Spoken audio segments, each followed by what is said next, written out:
Yeah, the chat GDP suggested, why don't you make this a affidavit? You make it an affidavit. And it suggested to make it an affidavit. And I said, yeah, okay. And I just printed it all out. And then I went onto my AI drive where I put all my documents, and I put the links there, and I said, can you populate it with the actual dates of the evidence and the agencies and all that kind of stuff? So it did that. And then it kept giving suggestions that seemed to be building on the last one to make it a nuclear, watertight, legally fortified document for the federal court, which would identify everything that's gone wrong and stuff. And your question, was there a failure of due process and stuff? Well, yes, there was.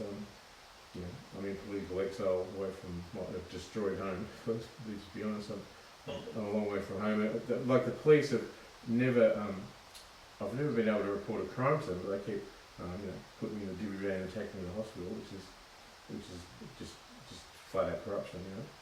And I was just saying that in that message that I don't know if you got, that I was falsely accused of rape. The girl was paid to fabricate a report from when I was younger. And 30 years later, the federal court confirmed that the girl was paid to fabricate a report to discredit my story and shame me as a queer guy, you know. And so this was a gay hate crime, and it's the longest gay hate crime in Australian democratic history, because I've never been able to report a crime to police, and this is one of the things that's weaponised and underpins my entire life, you know. And it's brutal, you know what I mean? Yeah. So, and I was perfect, you know. Yeah, and Bill Shorten hates me because, I mean, I've got a doctorate. I'm an artist. I helped make the NDS, and he was its minister. And I did a couple of raunchy videos just slandering him, you know what I mean? And he took them down off YouTube and stuff. But then he exiled me from Victoria using the police and the magistrates court. He was going to put me in jail and I had to escape. And I was up in New South Wales just trying to live a normal life, being a scapegoat and a whistleblower and in political exile. And that's when the assassination attempt occurred. And Ben, the NDS provider, he confirmed the assassination attempt via the federal police. So it's all legitimate, and it's all a legitimate thing. All that there are timestamps, they're on the public domain. It's just a nuclear fucking. It's just going to detonate one of these days, and I get the feeling that it's doing that now with the website and stuff. But the psychology behind Bill Shorten and I is that he was acquitted of a rape charge. I think he got off it because of his political prowess, and he had the support of the police and everything. But I was branded as criminal for that. But we found out 30 years later that in actual fact a girl was paid to fabricate a report, and the thing that's on that is I wrote a book about my experience with schizophrenia, about how I was paranoid. People would call me some kind of sex criminal and stuff, and rubbishing me for being gay. Now, looking back in retrospect, that was an accurate portrayal of what the police and my family did to me as a person, because that's how they targeted me, you know. So that aspect, that's a lifelong gay hate crime, and there's not a single person who's spoken up about it, you know. But I've got the evidence. There was no crime, but they slung mud, you know. They slung mud because it stuck, and there was no arrest, no charge, no legal process, just like the rest of my life. And it's just an absurd injustice, you know. And that book, which was a very well received book, I look back now and the deceit with which that book was accepted as a person with mental illness who'd written about it and published it, as a young queer guy with mental illness who did use drugs and all that kind of stuff. It was considered very brave and courageous. What I didn't know was that society and my work and my family, everyone, would then use that book as a blueprint to weaponise my vulnerability that I bravely spoke about, and then use it as psychological operations against me. And it was just that I was a proud public speaker, helping people for many years, 30 years I did it for. And I suddenly look back and I go, the whole entire time, Australia considered me, some kind of sex criminal, and kind of subtly just slandered me as a poofter as I spoke at all those radio stations and TVs and the media and all that kind of stuff. And then there was the drug aspect to it, which they then weaponised in there as well. And it was putting me up on a pedestal in order to let me fall on my own sword and destroy me. And I had no idea that they were doing it to me. And it was just totally another deceitful. And that sexual encounter, the consensual sexual encounter I had when I was 19 or something, I wrote about it in the book. So the publisher knew about it. My family knew about it. Everyone knew that I'd been slandered in this way, and everyone had willingly and consciously accepted that I was naive enough and earnest enough to tell an honest story, thinking humanity would respond in a way which honoured it and would help me, but humanity is deceitful and they're malicious and they wanted to bring me down, and that's still the case today. Does that make sense? Yeah. Well, let me ask you this. Well, first of all, be careful. I mean, I haven't had this issue, but I know AI. I've only had good experience with AI for the most part, but AI, I'm told, actually AI is my best friend. Yep. But AI, it can hallucinate sometimes and be wrong. And be careful, like with any wording, like the nuclear word you use. Be careful with that. Detonate, or nuclear. Well, I wouldn't even say that because that's not who you are. And oh, right, so watch the language in case people weaponise it against you and call you moral disgrace and all that kind of stuff. So, yeah, because, that's not who you are, that's not who I am. I don't even jaywalk, believe it or not. I know, you're a very earnest and honest person, you know what, and that's the goodness of your heart. It's both a brave and ethical place to be, and it's probably very foolish because the rest of humanity aren't like that, mate. That's why you're different, you know? Well, I walk away from any conflict. I walk away from potential conflict. I don't even engage online. I know people say anything to me. You do what you want. If there's fight or flight, I'm flight all the way. Yeah. But with AI, I had actually written down. I had some notes here. So, can you ask AI to analyze your document? Then I wrote it. Can you ask AI for the name and contact information of any attorneys or journalists who have taken up similar cases? Oh, right. So you asked this on behalf of you or me? No, it's for you. Oh, for me? Oh, amazing. It's just so unusual that someone would do something for me. I thought you were talking about you. Yeah. No. Oh, yeah? No. Yeah? This was for you. It's fresh notes in my... Yeah, awesome. Yeah, okay, yeah. And what did it say? I just wrote down to analyze your document and ask AI what laws may have been broken. Oh, yeah. If there are any sub-laws or statutes, I don't know how it is in Australia. Yeah, just the legislation and what is it breach, what is it in breach of, how does it break the law, that kind of stuff, yeah. And what did it respond? What did it respond? No, it didn't. You would have to put your document in and you'd have to ask okay. It knows you. Yeah. These are ideas to give you, it's more familiar with your case. Yeah. And if there's a lawyer, by the way, that you particularly like, that's been especially effective, you could ask it to write a paper for you. Write a letter to approach the lawyer, yeah. There's actually a very famous lawyer in Australia called Bernard Collerall. He was the whistleblower lawyer for the Witness K trial, which is massive in Australia, whistleblower case. And he himself, I think, went to jail for a while, and he's buddy with the Attorney General, Mark Rogers. And look, I called him and contacted him because I researched it and I found out who he was, and I rang him up and sent him some documents. And then once he saw the magnitude of what the documents held, I was living on the road in outback New South Wales, Sydney or something, and I had the conversation with him. He was going to call me back, and he did.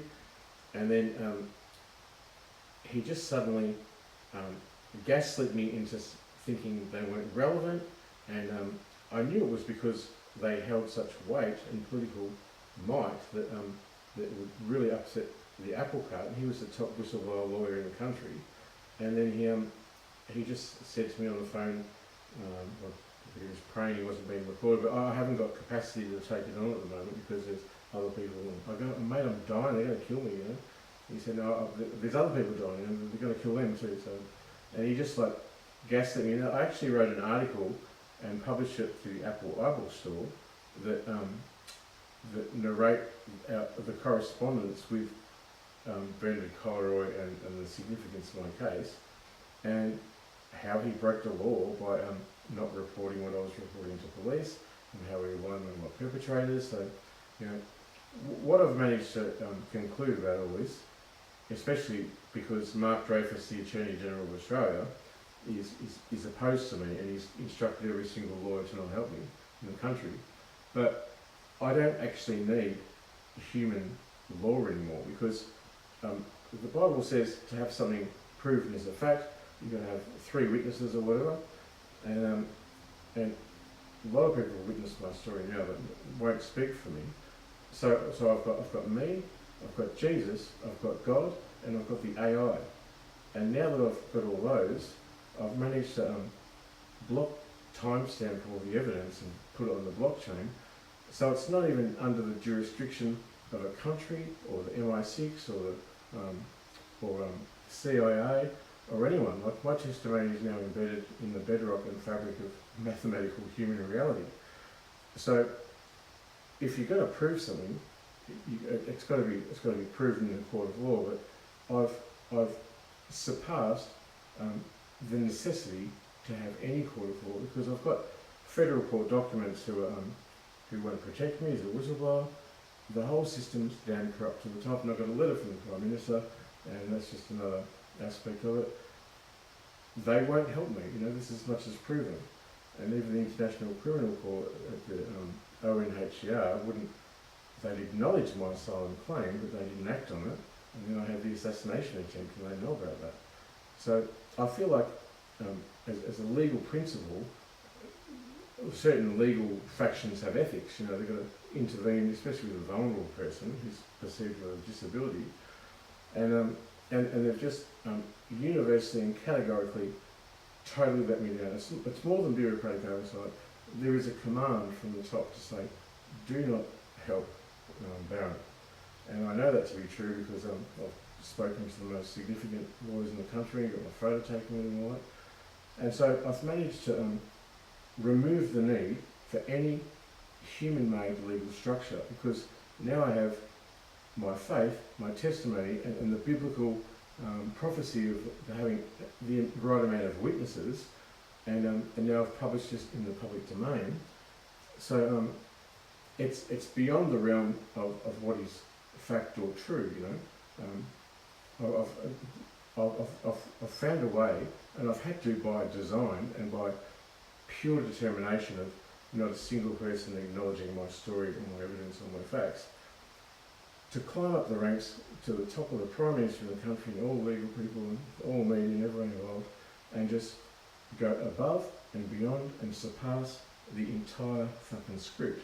And I've done that in a way which is legitimate, and now it's time-stamped and no one can erase it, no one can delete it, and they're watching me right now, and it's all going nuclear online. I don't know what they're going to do with me. You know, I don't know if anyone's still going to just say, hey, we see that, we think it's shit, what's happened to you? No one's ever said that. Not a single person. It's uncanny, you know. It boggles my head. Well, you just gotta, you know, it's interesting, and same here. Same here. I've not been able to, well, what does happen too often, which is really heartbreaking, is I'll have a couple of phone calls with somebody, and they'll go incredibly well, and then all of a sudden on the third call or fourth call, you can tell. Yeah, you get that feeling that when they drop off and they're not going to hang on anymore, in much earnest gaslight as they originally did. And that's heartbreaking. But every time you do it, every time you trust somebody. I know, it's like another betrayal. It breaks your heart every time. I know, it does. Yeah. Every time I know that.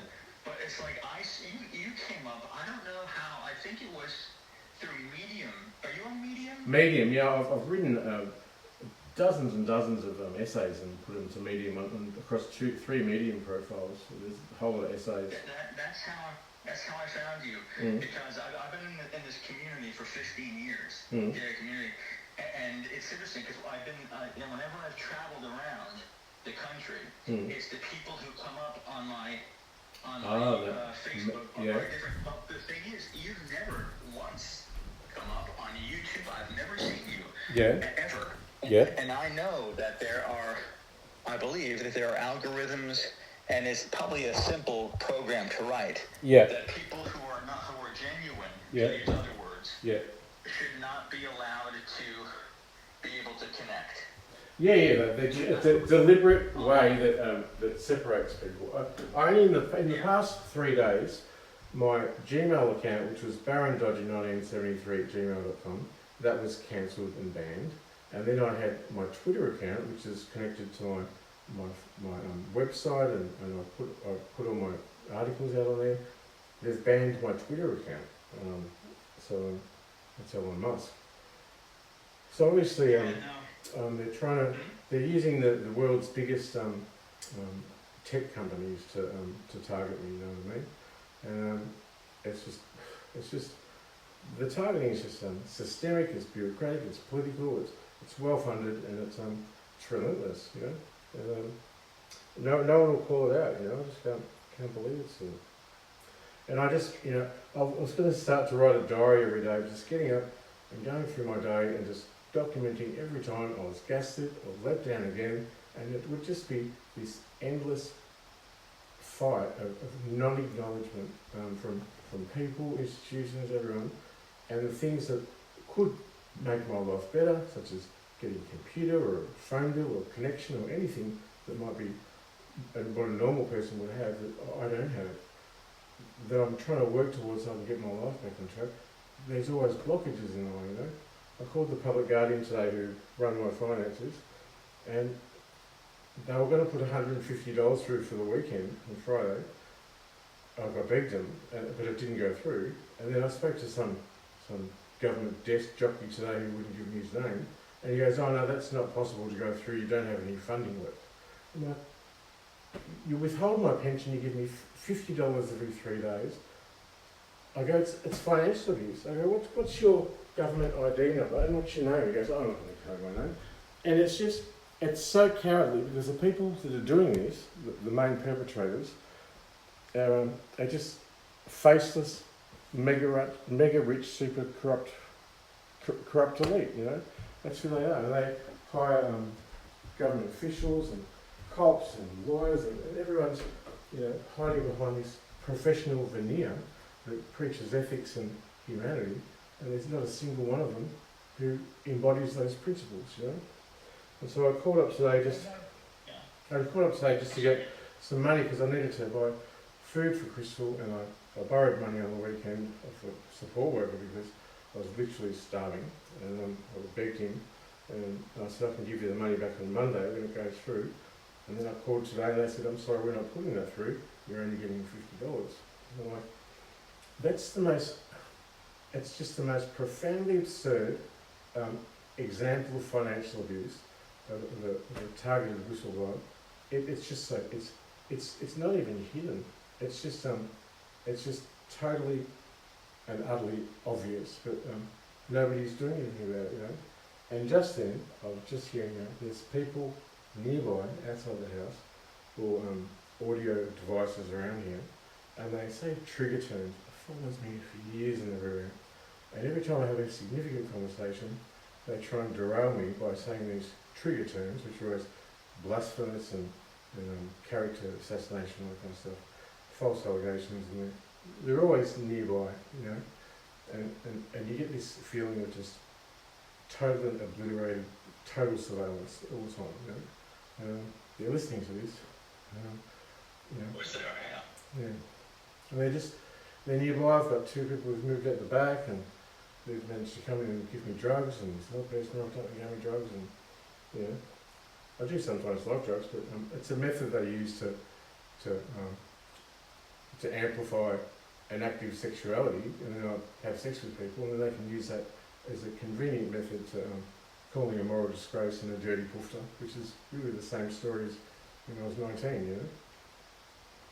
Please be careful, man, because that's why I literally, I just, you know, what do I don't watch, I watch the news, I watch video, I don't do anything, you know, because they all use it against us. Yeah. Well, think about me. I've got all of my evidence, essays, books, the whole lot, all in the public domain, you know? So it's a coordinated campaign to target me, and it attacks me in every way, financially, ethically, legally, spiritually, and it's a desecration of my soul, you know. But I was just watching one of the YouTube videos today, which I find helpful, and they were saying that this reckoning is happening because of me, and that when they did this to me, they picked a fight with a person that God has their back as a chosen person, you know. And that's why I'm hanging there, because you know, of my faith in God, and that He's revealing at the most obvious moment that the public downfall is going to be undeniable and catastrophic to help bring these corrupt structures down, you know. So that's why I feel my role. There was I had this is maybe a helpful story or a preventative story. Very early on in my targeting, there was somebody who let me come and stay. She's passed away now. She was an older woman. She let me come and stay with her. And I didn't have my medication at the time, and I've been on medication for years. And so I was a wreck. I ended in the hospital without my meds. Yeah. So I asked her for she has sleeping pills. She had Ambien and everywhere, whatever. Yeah. And I said, can I have one? And she gave me one, and it wasn't the usual shape. It was like round or oblong, and I said, hey, this is not Ambien. And she goes, it's okay, it's generic. So I took it, and that's the last thing I remember, except for one memory. I was laying, it was in her bedroom, I was laying on my back on her bed, and this big young guy that lived next to us, a 25, 30 big dude, and they were both bending over me. And I woke up the next day, and I could tell, you see it sore. Oh, right, so there was a sexual assault happening, is that what you're saying? Yeah. Yeah. Yeah, so to me, so be careful. I mean, I worry about it. I don't want anything to happen. Yeah, well, I don't think there's anything worse that can happen to me, you know. So I'm not devaluing what happened to you, but I mean, just the whole situation is pretty bad. They let me do the sex willingly because then they can weaponise it and just blame me for, you know, being a horny devil on drugs and whatever. So, I only had someone. Pardon? Be careful, please. Yeah, well, get this. I'll just show you this example of what I mean. So I just was on a website then, and it's a website where you can see people nearby. And this is what someone said to me. Someone messaged me, anonymous, anonymous nearby, right? Just some anonymous person. And I'll send you the text of what they said to me. It's an don't send it to me. You're right. Okay. I'll just tell you what it said then. So this is what it said. Right, are you there? I'm right here. Yeah. It said so they messaged me from an anonymous profile. Said they want to hook up. And I said, well, I'm not just hooking up with anyone. You've got to give me a picture and your statistics and all that kind of stuff. And this is what they said. So they said, I go, stats, but he goes, I want to do anonymous. I go, yeah, but I've got to see your stats. I can maybe do anonymous sex, but I've got to see your stats. They go, why is that? I go, because you mean nothing to me without communication of who you are. You know, what are you up for? And then they wrote, geez, you've really gotten worse, Baron. This is supposed to be an anonymous person in the area close by to me, and they've identified me. They know who I am. They're all watching, you know, and it corroborates the story. They know exactly where I am. You know, and the voices was on the phone just to you, to Sam. I heard the voices just coming from nearby and outside. They're absolutely very close, you know, and they target me, you know. And every time I go out, you can see the ASIO agents follow me and. There was a text that I sent, not sure if you saw it in the website, when I had the assassination attempt, Ben confirmed that I'm one of the most protected people in the country, better than the Prime Minister, because I've become an asset, you know what I mean? And that the ASIO actually protecting me. But and I've got that evidence there, and I've published it to the website and everything, and it clearly kind of corroborates the idea that the assassination attempt happened, and then they covered it up, and yeah, it's mind-boggling. No one will prove me wrong. No one can say I'm delusional because I've got the evidence, and no one's talking. And I can't understand why any normal, any everyday person would allow the state-sanctioned targeted killing of a gay, disabled, unprotected whistleblower in exile and then cover it up. It's a human sacrifice, and that just corroborates my whole story again about the allegorical Christian thing. You know, this is crucifixion in another way. You know, it's a modern day crucifixion that's still happening to me. You know, and it's just got different language and different process, but it is. That's what it is. You know, and I already died once, and I consider that like a crucifixion. But then when I was revived, just the targeting went on for years, you know, until now, and I think it's just all about to tip on its head, and I'm not sure who to expect at the door, whether it's going to be ASIO or the police or the mental health unit or the media or a lawyer or who's going to rock up, you know, because it's just the talk of the town at the moment, you know. Please be smart. Just, you know, I tell this to everybody. Don't Good girl, Richard.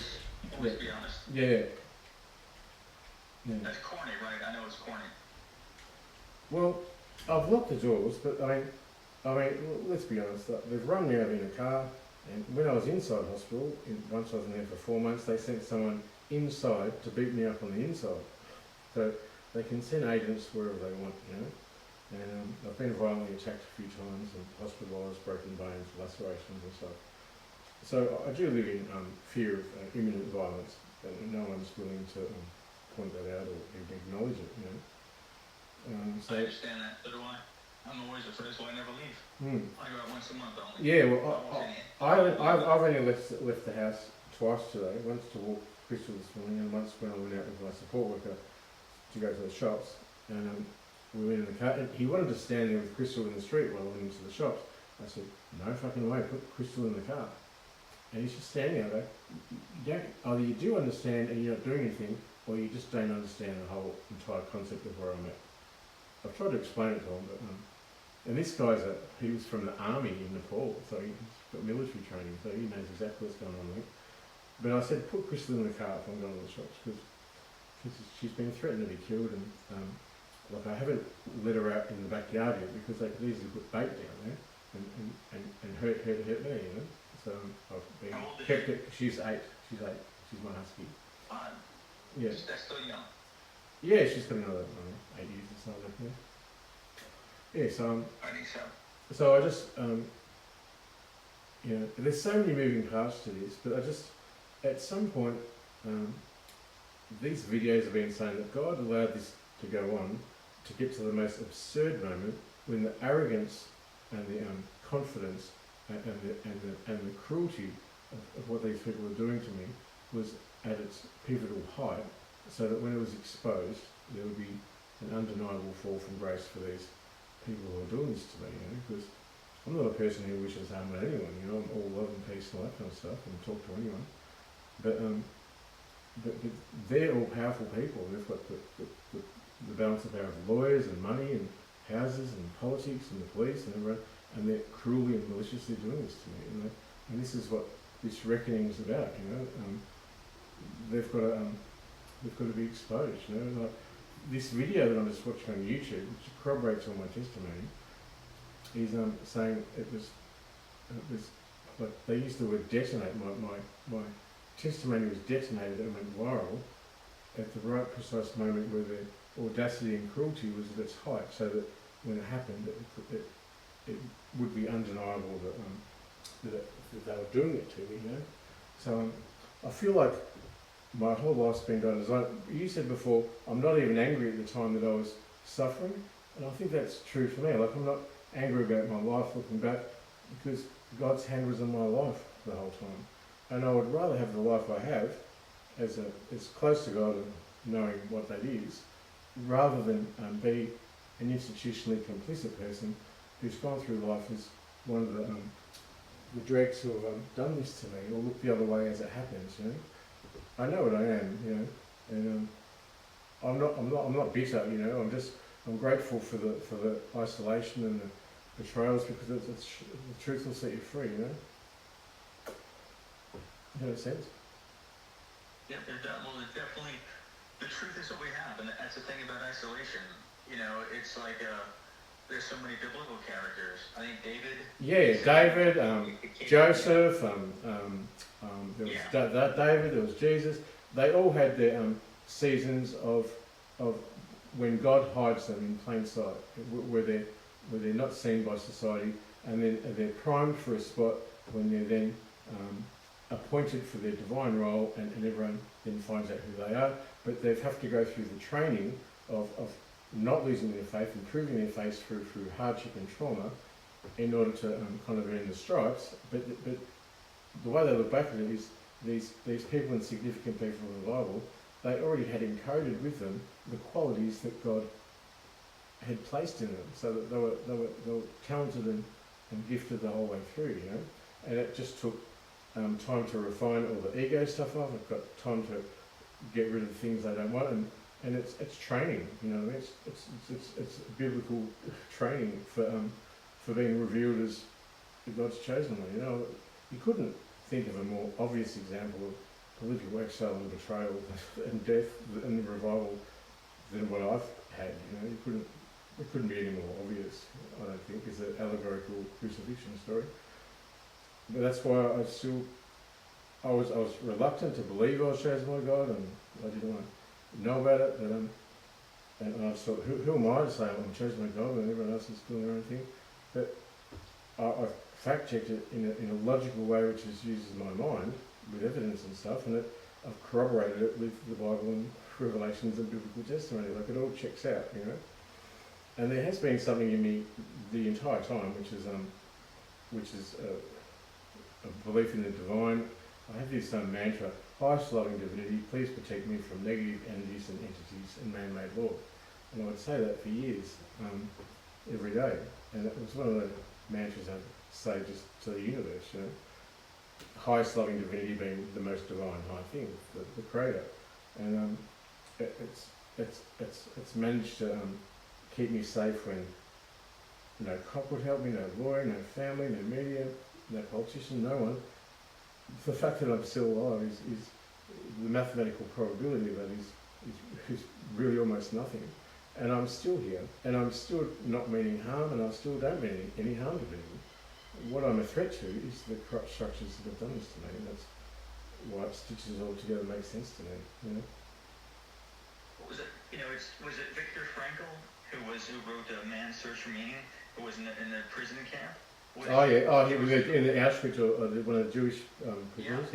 Yeah. He came up with a thing called logos therapy, yeah. which is no matter what's happening to you, he said that what saved him, what enabled him to get through the time, was just finding meaning. And no matter how horrible something was, you had to find the value. And you said you're trying to help people, and you know, by people who are going through, who've been disenfranchised, or what was the name of the ministry? Name of your ministry? Oh, the Baron Dodger Ethical and Legal Trust Fund.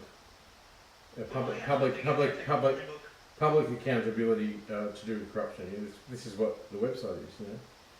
And it uses all my writing as the basis for my ministry, which is the testimony. And it's it'll be recourse for people and the funds. So some poor person is falsely accused of something, and the guy has never done anything in his life. Then he can come to the trust fund and check it, and all that kind of stuff. This is the structure I want to do. But the main idea of the trust fund was initially just to get justice, so Crystal and I could have a safe place to be in a home, which I didn't have. And it's got its own ABN and a legal structure, and it's a trust fund, and it's got its own bank account and that kind of stuff. It's all ready to go. It just needs some kind of legal action to get up and away. with the betrayal of the whole of humanity, but at the same time it's been downloaded over 150,000 times now, all my documents and stuff. It seems to me that the structures of the government and everything which have done this to me are the very things that it's part of the foundation, that it's exposing the corruption, and the testimony's gone out now to so many people. It's started to become, I'm less of a targeted individual and a gay, disabled, unprotected whistleblower, and I'm more now of a cultural phenomenon and a myth. I've become myth, you know. My testimonies are downloaded and published, and the cat's out of the bag, like it's out of my control now. My testimonies, and it's got a life of its own, and it's got people are talking about it, and the evidence that people are talking about it is that not a single person is talking about it to me, you know. And well, did you see if the guy was, I forget the name of the Prime Minister, did you see if he was in the Epstein files? oh, Anthony Albanese, I'm not sure if he was, but I'll probably try and find out his music, things like that. Yeah, because that would be interesting for you to know. It would really be, it'd be really obvious too, that if there was that link there, then that would obviously, because I mean, as a whistleblower, I'm always obviously in support of anti-corruption and anti-child exploitation and all kind of stuff.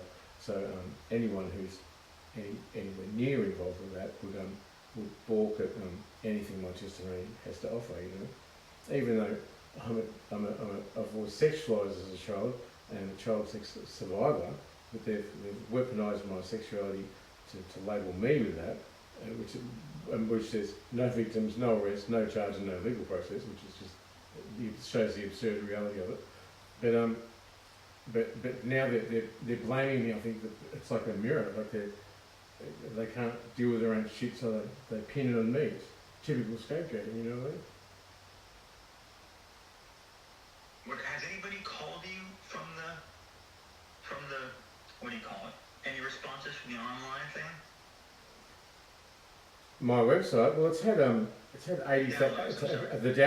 had 80,000 views in the last month, the last 3 weeks, and it's had over 150 downloads of my prophetic documents and gospels and testimonies and affidavits, and you know, there's a couple of dozen of them that have got at least 1,000 downloads each, and that's like a download of a file somewhere in the world, but it's also a download of a file that can be then endlessly shared with other people. So the initial download is a significant number, but the way it's probably been shared along and you know, replicated in other ways is probably even more significant. You know, it's like a stone in a pond. Has anybody reached out to you? Not a single person.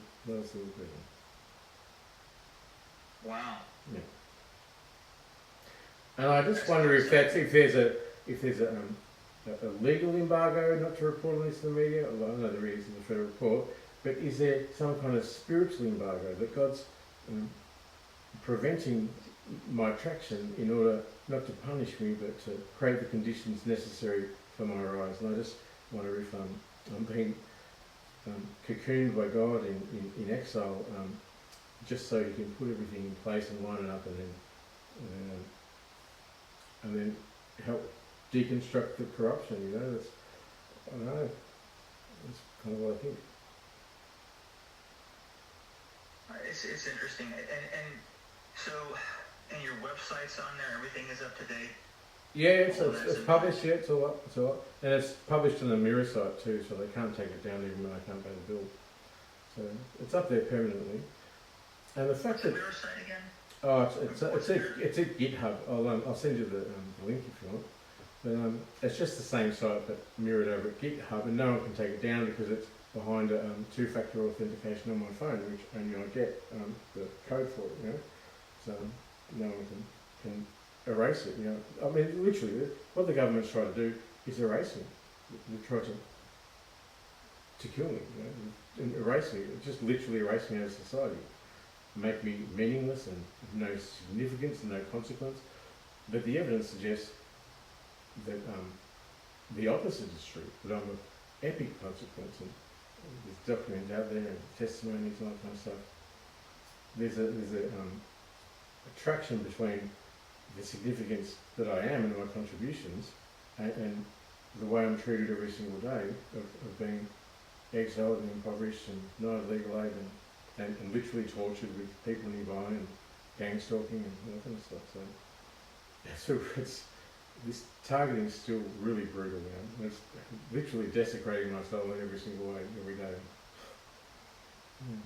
It's life changing. It's life changing. I believe it's even neurostructurally changing. Yeah. The betrayal, because when you build yourself out of the ashes of your own destruction, you just reduce to dust and you're dead, and then you revived and still no one helps you.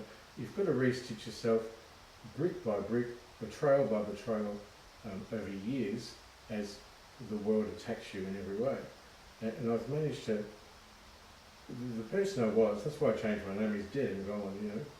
I've recreated myself, you know, I've got a different set of principles, I've got better discernment, I know about the world, I've got a real sense of equity and ethics and truth, and I know what it is, and it's so unusual and so direct and so accurate, and it's all fact-checked every place, like I said, that no one can look me in the eye, or even just acknowledge that the website exists, or even just a single human being saying, you know what, I reckon that shit what happened to you and I'm going to help you. Because no one's ever said that, you know. I think it's just evidence that, it's not evidence that I'm a bad person or a criminal, it's the evidence of the significance of how much I'm going to change the world, because that's what the devil's trying to do, stop it, you know. He weaponises all the people to do it.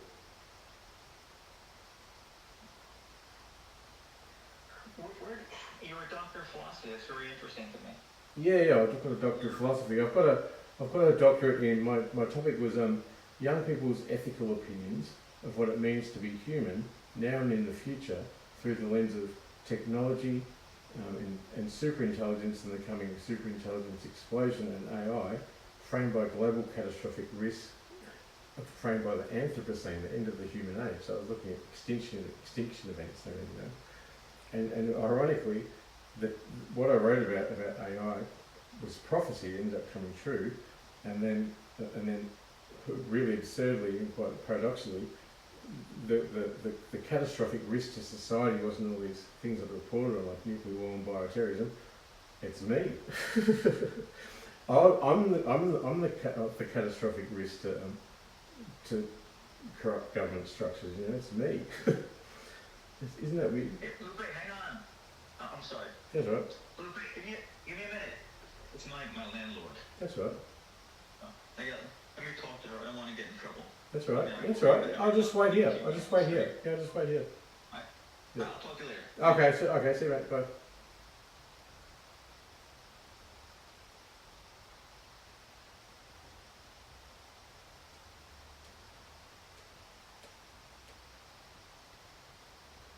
I'm not dead and I'm not for sale.